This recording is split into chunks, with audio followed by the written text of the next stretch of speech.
رازهای لاغری و تناسب اندام زنان. سلام قشنگترین. به دنیای خوش اومدی که قراره با بدنت، ذهنت و روحت آشتی کنی. میدونی لاغری و تناسب اندام فقط یه هدف نیستن. یه سبک زندگی هن. یه انتخاب عاشقانه برای خودت. ما زنها بین کار، خستگی و دغدغه‌های زندگی خودمون رو فراموش میکنیم. اما وقتی خودت رو در اولویت بذاری، همه چیز بهتر میشه. انرژیت، حال دلت و حتی بدنت. راز اول باوره. باور این که تو میتونی. هیچ رژیم و برنامه‌ای تا وقتی ذهنتو باور نکنه جواب نمیده. پس از امروز با خودت عهد ببند. من میتونم چون ارزشش رو دارم. دوم تعادله. نه حذف افراطی، نه زیاده روی. بدنت یه موجود زنده است که نیاز به عشق، استراحت و تغذیه درست داره. غذاهای سالم انتخاب کن، اما با لذت بخور.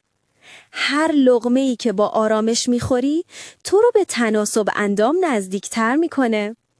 راز سوم حرکت بدنه. ورزش برای لاغر شدن نیست. برای زنده بودن، شاد بودن و آرامش روحت هم مهمه. وقتی بدنتو تکون میدی، استرس کم میشه. ذهنت آرومتر میشه و روحت برق میزنه.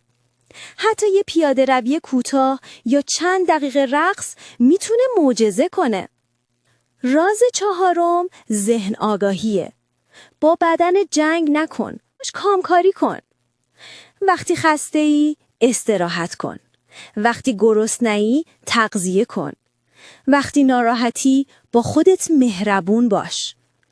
بدنی که آرامش داره خودش متناسب میمونه. و در آخر زیبایی فقط توی آینه نیست. زیبایی توی حالتیه که به خودت نگاه میکنی. بدنی زیباست که با عشق زندگی میکنه، نه با خشم و قضاوت. پس هر روز به خودت بگو من زیبا و قویم چون دارم برای خودم تلاش میکنم. راه تناسب اندام یه مسیر طولانی نیست. یه سفر شیرینه. با لبخند شروعش کن. با عشق ادامه بده. و بدون که هر قدم توی این مسیر یعنی یه قدم نزدیکتر به آرامش، اعتماد به نفس و درخشش